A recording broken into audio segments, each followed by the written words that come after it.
Dominator 1959 model, and it's 500cc.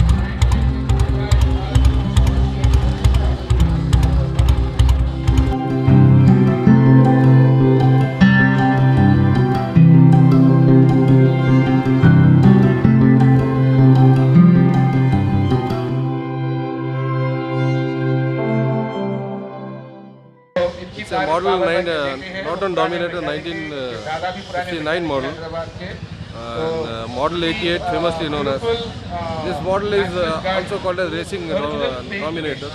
Originally it's from Hyderabad, from Nizam's fleet, and it went to Kerala in late 60s. From there I bought it again here to Hyderabad and restored it, and it's in semi-restored condition now. It will go in a thorough restoration again now. So I have been owning this bike from last 4 years.